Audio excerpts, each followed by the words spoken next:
복잡한 정치권 이슈를 한 방에 시원하게 풀어드리는 시간, 돌쇠 토론 시간이 돌아왔습니다. 정의당의 박원석 전 정책위 의장, 공론센터의 장성철 소장, 돌쇠 두 분 어서 오십시오. 네, 안녕하십니까. 제가 이발한 줄 아셨어요? 예, 밖에서 봤는데 예. 갑자기 단발이 되셔서 젊어 보이십니다. 들어오시자마자 어머 이발하셨네요 이러잖아요. 아, 머리 자른 거 아니고요. 뒤로 오늘 좀 묶었습니다. 근데 봄이라서 좀 상큼한가요? 전 밖에서 이발했다라고 예. 얘기했다가 네. 김광일 기자한테 혼났어요. 아니 이발이 무슨 단어예요? 막. 여성한테 네. 왜, 괜찮습니다. 뭐 이발이 괜찮아요? 틀린 말은 아니에요. 괜찮은데 이발한 건 아니고 네. 예, 잘 묶었습니다. 어떻게 봄 기운들은 좀 느끼고 계세요, 돌쇠 두 분? 여의도에 개나리, 벚꽃 많이 폈어요. 예, 그래서 많이 봄인 것 됐죠. 같다라는 생각이 그렇죠, 들었습니다. 그렇죠. 근데 이게 여의도 벚꽃 축제가 유명한데 늘 시기를 못 맞춥니다. 벚꽃 피는 시기가 점점 당겨지니까 맞아요. 정작 벚꽃 축제 기간에는 벚꽃이 다 진 경우들이 많아요. 지금도 축제 기간 아닌데 이미 아직 아닙니다. 만개했어요. 이미 거의 만개하고 있어요. 아, 이번 그렇구나. 주말쯤이 절정일 것 같은데 어. 벚꽃 축제가 아마 제가 보기에는 이번 주말이 아니고 좀 더 지나선 걸로 알고 있거든요. 아, 이 기후 변화 때문에 네, 빨리빨리 오셔야 됩니다. 벚꽃 감상하시려면. 여의도는 이미 꽃대거리입니다만 지금 들려오는 뉴스들은 계속 우중충합니다. 우선 조금 전에 인천공항을 통해서 입국한 전두환 씨 손자 전우원 씨 화면 보셨죠? 네. 애초에는 5.18 유족들을 찾아가서 사과하겠다라는 입장이었는데 뭐 지금 경찰에 바로 체포가 돼서 그 계획은 무산이 됐어요. 저는 궁금한 게 한국 오면 체포가 불가피하다는 걸 알았을 텐데 왜냐하면 방송 중에 마약을 먹었기 때문에. 근데 왜 귀국 결심했을까요? 글쎄요, 뭐 본인 생각은 뭐 저희가 다 알 수는 없겠습니다만 어쨌든 감수하고 온 거겠죠. 그럼에도 불구하고 본인이 어쨌든 유튜브 방송을 통해서 얘기했던 바들에 대해서 아마 할 말이 있어서 온 게 아닌가 싶고 또 5.18 재단 쪽에 미리 그 연락을 취해서 예. 직접 만나서 사과도 하고 싶다 이렇게 이제 얘기를 했대요. 아, 그래요? 사전에 미국에서. 아, 연락이 오기 전에. 왔다고 합니까? 저희가 어제 연락을 취재한 취했답니다. 바로는 본인이. 아, 근데 이제 일단 뭐 지금 사법당국에 체포가 됐으니까 당장은 어려울 거고 아마도 초범이기 때문에 집행유예나 이렇게 처분을 받지 않을까 예상이 되는데 그러고 나오면 아마 뭐 찾아가지 않을까 싶고 지금 이제 제일 궁금한 건 네. 그 비자금 관련돼서 이런저런 폭로를 했잖아요. 그렇죠. 그게 지금 궁금한 거죠. 내부인이니까 가족이니까 그렇죠. 가족이 하는 이야기가 지금 처음 나오는 거 아니겠습니까? 그래서 다들 거기에 주목하는 거잖아요. 네, 그렇습니다. 근데 아쉬운 점은 장성철 소장님, 이 마약을 특히 이제 방송 중에 털어놓는 모습을 보인 거 이러면서 좀 이분의 어떤 진정성이라든지 네. 이런 데 좀 상처를 받은 게 아닌가. 그렇죠. 그런 일은 하지 말았어야 하는데 왜 그랬을까? 그 부분에 대해서는 참 의구심이 많이 있다라고 보여지는데 저는 그동안 너무 괴로워했던 것 같아요. 그러니까 할아버지의 그 광주에서의 벌어졌던 범죄 같은 행위 그리고 그것에 대해서 사과하지 않는 아버지 그리고 가족들 그런 모습을 보고 손자인 전우원 씨가 상당히 좀 괴로워해서 본인의 삶을 계속 유지하기가 쉽지가 않았다. 그래서 귀국해서 5.18 재단 분들과 연락을 해서 좀 사과도 하고 반성도 하고 회개도 하는 모습을 보여야 본인이 짐을 떨어내고 삶을 살 수 있었다. 전 그렇게 생각을 해요. 이 괴로워서 못 살겠다라는 생각을 한 것 같다. 그럼 마약에 대한 복용 부분도 내가 처벌을 받겠다, 네, 달게 그렇죠. 받겠다 이런 의지로 일단 보인단 말씀이죠. 그렇죠. 그럼 공개된다라는 것은 처벌받을 수밖에 없는 상황인데 그걸 감내하고 감수하겠다라는 것 자체는 좀 인정을 해줘야 되지 않을까. 잘못된 행위를 우리가 옹호하는 것은 그건 아닌데. 절대 아니고요. 네. 절대 아니고요. 알겠습니다. 아무튼 밤사이 뭐 뜨거웠던 속보 먼저 전해드렸고 우리가 챙겨봐야 할 밤사이 속보가 좀 더 있습니다. 뭐냐면 대통령실의 이문희 외교비서관 어제 저녁에 사임했다는 보도가 나왔어요. 그래서 이거 뭐지? 이러고 있는데 오늘 새벽에 보도가 하나 더 나왔습니다. 김성한 국가안보실장, 김성한 국가안보실장의 교체도 지금 검토되고 있다. 이런 동아일보 단독 보도인가요? 단독 보도가 나왔습니다. 여러분 기억하시겠지만 얼마 전에 외교관 출신 의전비서관이죠. 김일범 의전비서관, 탤런트 박선영 씨 남편. 이분도 사임을 했거든요. 대통령의 미국 국빈 방문이 코앞인데 지금 줄줄이 관련된 관계자들이 교체가 된다? 뭐 사퇴한다? 이거는 이례적인 일 아닌가요? 상당히 이례적이다라고 볼 수밖에 없고 그래서 왜 갑자기 이분들이 왜 그만둬라는 것에 대해서 어제 기자분들이 상당히 취재를 많이 했는데 예. 오늘 언론을 좀 살펴보니까 동아일보랑 조선일보에서 예. 어느 정도 좀 대통령실의 관계자 명의로 나온 사유가 있어요. 아, 그런가요? 예, 한미 정상회담 일정 관련해서 미국이 한국을 배려해 특별한 일정을 제안해 왔는데 예. 이를 조율하는 과정에서 문제가 발생을 했다. 그래서 중요 일정을 조율하는데 책임자급에서 예. 여러 번 지나쳐버린 일이 있었다. 이것을 나중에 대통령이 알고 예. 실망한 것으로 알고 있다. 이런 식으로 얘기를 했어요. 특별한 일정인지 네. 뭔진 모르겠지만 미국이 제안을 했는데 그걸 조율하는 과정에서 실무 라인에 실수가 있었다? 지나쳐버렸다라는 지나쳐버렸다? 표현을 썼어요. 예. 그걸 그런데, 나중에 대통령이 알았다? 예, 그래서 실망했다. 근데 그러면 그 지나친 일정이 뭐냐? 예. 라는 것에 대해서 다른 언론사에서는 미국 측에서 윤석열 대통령 방미 일정과 관련해서 문화 행사를 같이 하는 방안을 제안을 했는데 음. 대통령에게 적게 보고가 되지 않았다. 그래서 미국에서는 아니 이거 왜 답을 안 줘? 음. 1월 달쯤에 직접 여러 가지 제안을 직접 했는데 답을 안 줬다. 이것을 대통령 비서실에서 알고 나서 안보실에다 물어봤더니 아 이거 우리가 솔직히 좀 여러 가지 뭐 대통령 해외 일정은 보안 사항도 있고 그래서 공유가 안 된 부분이 있다. 이런 식으로 얘기를 했는데 그 문화 행사가 정확하게 나오진 않았지만 뭔진 모르겠지만 그것도 힌트가 있어요. 뭐예요? 갑자기 조선일보에서 단독 보도를 했는데 네. 대통령 국빈 만찬하는 문화 행사에 블랙핑크랑 레이디 가가가 합동 문화 공연을 한다. 아, 이런 식의 단독 보도가 나왔어요. 진짜요? 그래서 이러한 일들이 잘 공유되지 않았을까라고 추측을 해보는 거지 정확한 사안은 뭐 대통령실에 이런 내용이 워낙 비밀리에 그렇죠. 진행이 되니까 정확하게는 알 수 없지만 지금 나오는 보도들을 조합해 보면 블랙핑크와 레이디 가가 이거 엄청난 공연인데 블랙핑크와 레이디 가가의 합동 공연을 합동 문화 행사. 미국이 제안했는데 질 바이든 여사가 이걸 먼저 제안했대요. 근데 이것이 제대로 진행이 안 되니까 미국 측에서 좀 답답해했고 미국의 영부인 질 바이든 네. 여사가 그러니까 이것을 대통령이 나중에 알고 실망을 했다. 뭐 이렇게 좀 유추해 볼 수 있지 않을까 싶어요. 그렇게 좀 추정이 되고 있다. 박원석 의원님. 그 조금 더 구조적으로 보자면 이게 이제 대통령의 해외 순방 일정이나 혹은 정상외교 일정 수행에 있어서 즉 외교 안보 라인이 주문을 맡는 그런 일정에 있어서 비서실과의 협업 공유 이런 것들이 이제 원활하지 않다 이런 후문이 들려요. 이게 약간의 이제 뭐 알력일 수도 있고 또 근데 이제 외교 안보 업무의 특성이 있지 않습니까? 예. 이게 이제 상대국이 있고 그렇죠. 거기에는 이제 보안 사항, 기밀 사항도 있기 때문에 안보실 쪽에서는 모든 걸 다 100% 투명하게 공유하기 어렵다 이런 얘기를 하고 있는데 이제 그런 게 어떻게 보면은 이번 그 국빈 방문에 지금 장성철 소장이 설명했던 그 행사와 관련된 한미 간의 협의가 원활하게 진행이 안 되는데 문제는 보고가 안 됐다는 거죠. 대통령한테 적기에 보고가 안 되고 미국 쪽에서 이게 진척이 안 된다. 왜 답을 안 주냐. 근데 이런 컴플레인이 왔다는 게 이제 표면적인 빌미가 되지 않았나 싶은데요.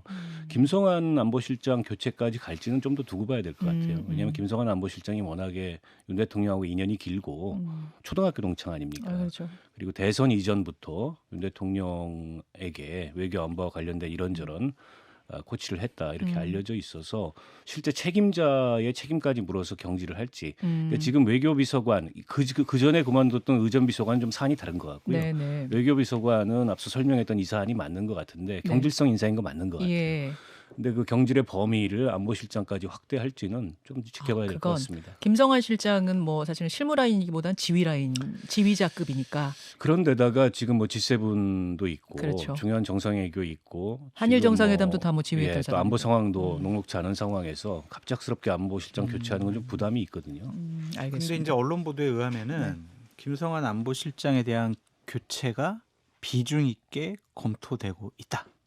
경질 성격이다. 이런 식까지 단어를 써가면서 경질에 대해서 좀 뭐 확실한 거 아니냐 이런 근데 식의 보도가 나오고 있어요. 블랙핑크와 레이디 가가의 합동 공연을 보고를 빠뜨렸다는 걸로 김성환 실장까지 교체한다. 그거 하나만으로는 저는 잘 이해가 안 가는데요. 아니 근데 한미 간에 예. 그 공동 주최하기로 한 그러니까 예. 미국이 대통령을 배려해서 예. 제안한 문화 행사가 꼭 그거일지는 그건 뭐 정확한 정확하지 건 않아요. 아닙니다만 확인을 해봐야 물론 될것 정확한 건 같고. 아닙니다만. 그렇죠. 뭐 안보실장을 그런 이유로 교체한다는 거는 제가 보기엔 그건 구실일 가능성이 높고 다른 이유가 있을 텐데 그 다른 이유가 뭘지는 아직 짐작 가능한 게 없습니다. 자. 근데 대략 한 달 전 3주 전에는요. 예. 그 김성한 안보실장 방미 후에는 아마 안보실장 그만둘 거다라는 얘기가 대통령실 기자들 사이에서는 파다했었어요. 아 교체가 전부터 있었어요. 예. 근데 그 교체는 영전이었어요. 아 다른 더 좋은 자리로. 예, 외교부 장관을 김성한 안보실장이 원해서 아. 이번에 마무리 잘하면 외교부 장관 갈 거다. 그 박진 장관은 자연스럽게 물러나면서 내년 총선을 대비할 거다. 총선 나간다. 이러한 얘기가 있었는데 갑자기 경질 쪽으로 지금 얘기가 바뀐 것 같습니다. 자, 뭐 정확히 어떤 이야기가 어떤 일이 돌아가고 있는지 뭐 우리가 이 비밀스러운 이야기를 알 수는 없습니다만 대략 이런 소문이 있고 또 교체와 사임이 있는 것만은 이례적인 게 맞다. 여기까지 좀 짚어드릴 수 있을 것 같고요. 용산에서 여의도로 이야기를 좀 넘기겠습니다. 어제 정치권의 가장 큰 관심사는 국회 법사위였습니다. 이른바 검수완박에 대한 헌재 결정이 나온 뒤에 한동훈 장관이 처음으로 민주당 의원들하고 맞부딪히는 자리였잖아요. 민주당은 한동훈 장관의 사과, 사퇴 요구하고 있고요. 또 일부에서는 탄핵 이야기까지 하고 있는 상황. 그리고 시행령으로 검찰 수사 확대하는 거 이거 멈추라, 철회하라 요구하고 있는 상황. 여러분 아시죠? 자, 이 상황에서 열린 어제 법사위 하이라이트 좀 보고 오겠습니다. 본인이 주장했던 바가 받아들여지지 않은 점에 대해서 국민께 일단 사과를 드리고 입법으로 얼마든지 자유롭게 조정할 수 있다는 것이 이번 헌법재판소의 의견입니다. 사과는 제가 할 것이 아니라 이번 밀어붙이신 민주당 의원들께서 하셔야 된다고 생각합니다. 최근에 저희가 시행령 개정으로 이 부분이 완전히 개선되고 있는 추세가 통계적으로 보이고 있죠. 깡패 마약 잡고 있고요. 이걸 다시 되돌리자고요? 왜 그래야 됩니까? 자, 뭐 굉장히 짧은 부분 보여드렸는데 이제 사과를 해야 되는 거 아니냐 여기에 대해서 민주당이 그 절차적인 하자 있었던 거 그 부분에 대해 먼저 사과하셔야 되는 거 아니에요, 요거고. 시행령 처리하라는 부분에 대해서는 마약, 무고 뭐 이런 거를 하자 깡패 잡자는 시행령인데 왜 이걸 철회해야 되죠? 이렇게 답하는 장면. 장 소장님 어떻게 보셨어요? 민주당은 당연히 사과를 해야죠. 헌법재판소가 다수결의 원칙과 원리를 위배한 민주당의 당시 법사위의 운행 여러 가지 진행에 대해서는 분명히 잘못됐다고 얘기를 했잖아요. 그것에 대해서 본인들 책임이 전혀 인정하지 않고 사과를 안 한다는 것은 말이 안 된다라고 보여지고 단순히 한동훈 법무부 장관 같은 경우에 소를 제기했어. 근데 당사자 적격이 없어. 그러니까 너 사과해. 이거는 좀 너무 무리한 요구인 것 같다. 한동훈 장관이 시행령을 통해서 모법을 법률을 약간 좀 확대 해석하는 부분들에 대해서는 좀 바로잡을 필요는 있지만 소재기에서 너는 각하당했으니까 사과해. 이거는 좀 무리가 있는 요구라고 보여져요. 그래요. 박원석 의원님? 저는 생각이 좀 다른데요. 한동훈 장관은 저게 헌법재판소에 수용이 안 될 걸 알았습니다. 왜 알았다고 제가 말씀드리냐면 수사권은 헌법에 보장된 검사의 권한이 아니라는 거는 헌재 결정례가 4번이나 있었어요. 그래요? 97년부터 시작해서. 그러니까 이건 헌법적으로 불가능한 걸 알면서도 저는 의도적으로 쟁점화시키기 위해서 권한쟁의 심판을 제기했다고 봅니다. 그런데다가 법무부 장관은 검찰 수사를 지휘하는 사람이 아니잖아요. 당사자가 형사사법체계의 법무부 책임자여도 장관은 그렇죠. 때문에 이제 당사자 적격이 없다고 했던 거고 네. 검사 6명이 낸 권한쟁의 심판도 마찬가지로 귀결이 된 건데 사실 일종의 이제 뭐 저는 뭐랄까요 그 행정력의 낭비죠. 이제 저런 식의 권한쟁의 심판을 제기함으로 인해서 그리고 한동훈 장관이 꼼수 탈당 회기 쪼개기 사과하십시오. 본인이 할 얘기가 아니에요. 본인이 소송 낸 거 각하된 거에 대해서 입장을 밝히면 됩니다. 그거는 국민의힘에서 할 얘기고 국회에서 논쟁할 사안인데 마치 본인이 저 자리에 국무위원이 아니라 정치인으로 나와가지고 이 국회 법사위 안건조정위원회 무력화시킨 거 사과해라고 얘기하는 거는 국무위원의 옷을 입고 앉아서 정치 행위를 하는 거죠. 저는 그래서 장관직 농단이라고 최근에 제가 저걸 부르고 있는데요. 장관직 농단이요? 저럴 바에는 정치 빨리 하시라고요. 가뜩이나 당에서 응원도 한다는데. 제가 보기에는 어제 그 법사위의 답변 태도도 대단히 오만했습니다.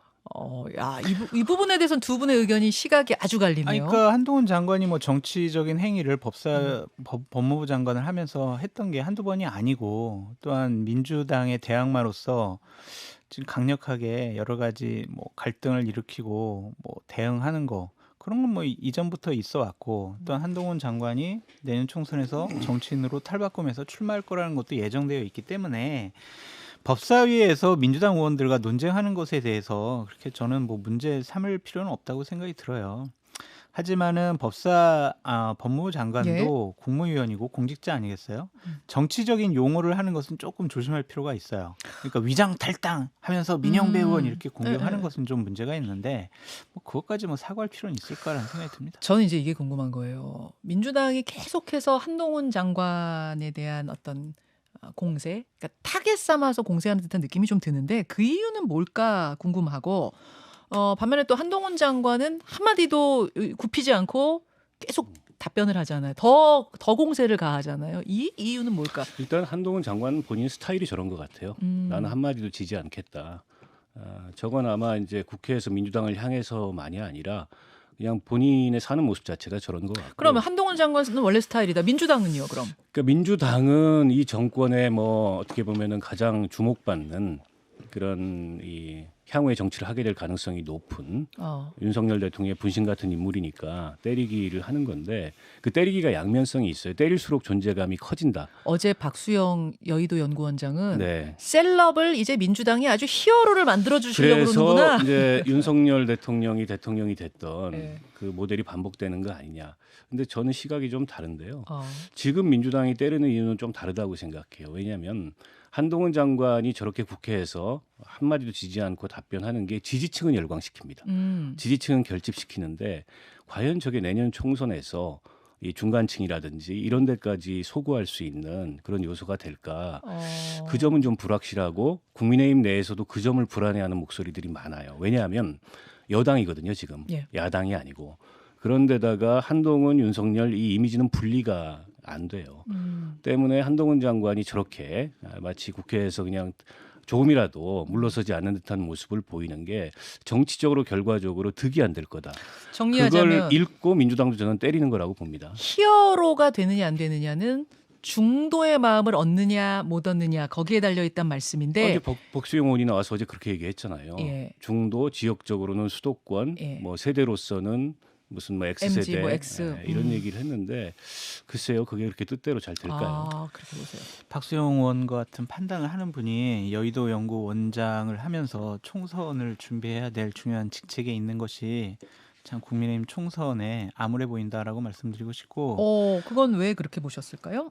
한동훈 장관이 어떻게 수도권 중도층 MZ세대에게 소구력이 있다라고 볼 수가 있어요? 여론조사를 보면은 그렇지 않아요. 지지층의 강력한 지지를 받고 있는 거지 외연 확장, 중도층의 견인 이거는 저는 여론조사상 불가능하다고 보여지거든요. 그래요. 그러니까 권력에 항거하는 모습을 보이면 국민적인 스타 정치인이 될 수가 있어요.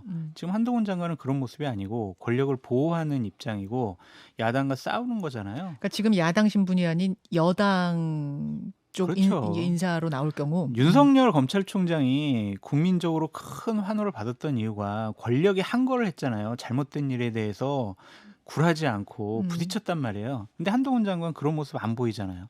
그러면 이건 지지층에 국한된 지지세다라고 볼 수밖에 없고 한동훈 장관이 야당 의원들에게 저런 모습 보이는 것은 전 원한이 있어서 그런 것 같아요. 원한이요? 지난번 문재인 정부 때 나는 좌천당하고 핍박받았어라는 것. 그리고 특히 이제 최강욱 의원이나 김의겸 의원을 상대로서는 되게 날카롭게 얘기하잖아요. 예. 어떤 원한을 좀 갚아야 되겠다는 생각도 있는 것 같아요. 스타일도 저런 것 같고. 자, 그럼 그런 이유로 민주당과 한동훈 장관이 계속 부딪히고 있다. 그럼 민주당이 뭐 강성 의원들 중심으로 나오는 얘기긴 합니다만 탄핵에 대한 주장을 계속 가져갈 거라고 보십니까? 안 할 것 같아요. 그냥 뭐 몇몇 분들이 그렇게 얘기하는 거지. 저것이 그냥 본인들도 화가 나니까 막 질러보는 것 같은데 뭐 해임 건의안도 안 내고 바로 탄핵 가는 것도 과연 어떤 명분이 있을까라는 좀 생각이 들고 탄핵을 계속 저렇게 국무위원 상대로 한다면 민주당은 뭐 틈만 나면 탄핵을 입에 올리는 습관적 탄핵 증후군에 걸려 있는 집단 아니야? 이런 식의 좀 비판도 받을 수 있을 것 같아요. 오늘 두 분이 새로운 용어 많이 쓰시네요. 아니, 정무적으로 별로 민주당에 도움이 안 되고요. 법적으로도 불가능합니다. 중대한 헌법 법률 위반이 있어야 되는데 물론 한동훈 장관이 여기서 더 나가서 수사준칙 개정해가지고 뭐 재수사 보안수사 범위 확대하고 그러면 이제 헌법재판소의 결정 취지하고 어긋나잖아요. 그럴 경우에 법률 헌법 위반 아니냐라는 논란이 나올 수는 있겠으나 정무적으로 별로 도움이 안 돼요. 거론하는 것도. 제가 보기엔 누구나 뭐 무리한 탄핵이라고 여길 거고 한동훈 장관 오히려 그걸 기다릴 텐데 뭐 기다리는 일을 해줄 필요는 없지요. 근데 저는 검수완박 문제는 양쪽 다 한 발 물러서야 된다. 지금 시점에서 어쨌든 헌재 결정은 절차적으로 민주당의 그 입법 추진이 무리했고 그러나 법률의 효력은 유지한다라고 했으면 이걸 가지고 또 갑론을박하고 도돌이표처럼 새 법을 만들어서 또 그 시행령 무력화 시키니 수사준칙을 개정하니 이럴 문제가 아니고 지금 상태로 좀 지켜봐야 되고요. 시행착오가 좀 생길 수 있습니다. 근데 그건 감수해야 되고 저는 이 정부 하에서 저 법을 다시 한번 뭐 개정을 하거나 검수완박과 관련된 논의를 새롭게 하는 건 좀 불가능하다. 이번 정부나 이 21대 국회 하에서는 조금 시일이 지난 이후에 검찰의 수사 범위를 어디까지 어떻게 가져갈 건지에 대해서 조금 더 정돈된 논의가 필요하다고 봅니다. 그 말씀은 이쪽이든 저쪽이든 총선 앞두고 이 문제를 더 가지고 가는 건 아니, 지금 득보다 실이 크다. 지금 그게 국민들한테 중요한 문제가 아니잖아요. 오케이, 그렇게 보시는군요. 그리고 좀 이따 정골쇼에서 지금 시간이 없어서 그런데 한동훈 장관이 확대해가고 있는 시행령 문제에 대해서는 좀 논의를 해봤으면 네, 좋겠어요. 잠시 후에 그 얘기는 댓글쇼에서 좀 해보도록 하고 민주당의 당직 개편 어제 있었습니다. 앞서 신임 정책위 의장과 인터뷰, 김민석 의원과 인터뷰했습니다만 사무총장직을 바꾸느냐 안 바꾸느냐가 큰 주목거리였는데 결국 이제 교체 안 하는 쪽으로 어떻게 보셨어요, 장 소장님? 한마디로요. 이재명 당대표가 나는 공천권을 절대로 놓지 않겠어. 그런 의지를 더 강하게 표현한 거라고 볼 수밖에 없어요. 아까 김민석 의원한테 제가 그 질문 드렸는데 아이 공천에 있어서 사무총장이 그렇게 중요한 자리 아닙니다 이렇게 얘기하시던데요. 저 살다가 그런 얘기는 또 처음 들어보는데 사무총장이 공천 실무를 다 뭐 장악하는 사람인데 그렇게 큰 문제가 없다? 민주당이 뭐 시스템 공천을 한다고 하지만 사무총장이 공천관리위원회 부위원장으로서 여러 가지 실무를 다 처리를 하거든요. 어떻게 중요한 역할이 아니에요. 말이 안 되는 얘기죠. 그럼 안 바꾼 건 못 바꾼 게 아니라 안 바꾼 거다 이렇게 보시는 거예요. 난 공천권 놓지 않겠어 놓지 않겠다. 라는 다짐이죠. 글쎄요, 저는 뭐 그 문제가 그렇게 중요하지 않다고 보는데 어. 그 비명 쪽에서도 지금 현직 의원들이잖아요. 예. 민주당의 현직 의원들은 이제 의정활동 평가를 해서 하위 20%를 정하거든요. 그 하위 20%에 들지 않는 이상 공천에 큰 문제가 없어요. 왜냐하면 대부분 경선으로 하기 때문에 현역 의원을 경선에서 배제하는 경우는 없습니다. 그래서 그게 그렇게 핵심적인 이유일까 싶은데 그러나 그럼 이제 무슨 이유라고 보세요? 마땅한 대안이 없는 거죠. 대안 부재론. 3선 이상의 네. 이래저래 원만한 마땅한 대안이 없는 게 더 큰 이유일 것 같고요. 저는 당직 개편이 그렇게 중요한 문제인가 지금 민주당한테 이런 생각이 들어요. 아니 인적 쇄신을 요구했잖아요. 뭐 민주당의 일부에 그런 길에서, 의견이 또 있었으나 더미래에서도. 그러니까 친명 비명 간의 긴장을 누그러뜨리는 예, 데는 예. 도움이 될 수 있겠으나 국민적 시각에서 봤을 때 지금 민주당이 받는 평가, 민주당의 리스크 이게 이제 당직 개편을 한다 그랬어. 아니 민주당의 사무총장이 누군지 정책위의장이 누군지 국민들이 압니까? 그 말씀은 당 안에서 몰라도 국민들한테는 큰 감동은 아니다. 결국에는 지금 이재명 대표 사법 리스크 대응 방탄정당 이외에 윤석열 정부가 저렇게 잘 못하고 있음에도 불구하고 야당으로서 민주당의 존재감, 민주당의 역할, 민주당의 기조 이런 것들이 지난 대선의 연장선에서 별로 달라진 게 없어요. 이게 핵심적인 문제지. 물론 당직 개편을 통해서 그런 거를 좀 일신해 보겠다. 뭐 이런 취지가 담겨 있을 수도 있겠지만 상징적으로. 예, 상징적인 의미 있어요. 근데 과연 실질적으로 얼마나 달라질까? 사법 리스크는 변함이 없거든요. 그리고 대표는 여전히 이재명 대표고 민주당의 이른바 대여 투쟁의 기조도 지금 검수완박 이런 거 가지고 갑론을박 하듯이 달라질 게 없어요. 국민들 보기에는 그렇다고 야당이 국정 의제를 주도하거나 민생에 있어서 뭐 전환적인 정책을 내거나 이런 게 아닌데 저게 그렇게 핵심적인 문제일까? 물론 안 하는 것보다는 나을 수도 있는데 저걸로 달라진다라고는 보이지 않아요. 아니 그냥 평상시 같으면 사무총장 역할이 그렇게 크지 않아요. 근데 하지만 선거를 앞두고 있고 공천을 해야 되는 지금 시기에서 사무총장만큼 중요한 자리는 없어요. 저건 그냥 유지시켜놨고 유임시켜놨다라는 것은 나는 공천권은 절대로 놓지 않겠다. 그 의지인데 그게 왜 중요하지 않는지 이해가 되지 않습니다. 그러면 당내 갈등의 수습 차원에서 했던 인적 쇄신인데 이 갈등이 이걸로 뭐 잠잠해지. 그러지는 않을 것 같아요. 왜냐면은 나는 당대표직 그만두지 않을 거야. 그리고 공천권도 놓지 않을 거야라는 의지를 강하게 표현했기 때문에 현실적으로 공천을 받아야 되는 민주당에 있는 비주류계 의원들도 눈치를 보지 않을 수가 없다라고 말씀드려요. 자, 일단 본 방송에서 돌쇠 토론 여기까지 하고요. 지금 이제 국민의힘 상황에 대해서도 조금 더 짚어봐야 하고 특히 30일에 국민의힘 하영재 의원 체포동의안 표결 있잖아요. 요거에 대해서 양당의 지금 전략은 어떤지 고민은 뭔지도 한번 댓글쇼에서 나눠보겠습니다. 두 분 고맙습니다. 감사합니다. 김현정의 뉴스쇼는 시청자 여러분의 참여를 기다립니다. 구독과 좋아요, 댓글 잊지 않으셨죠? 알림 설정을 해두시면 평일 아침 7시 20분 실시간 라이브도 참여하실 수 있습니다.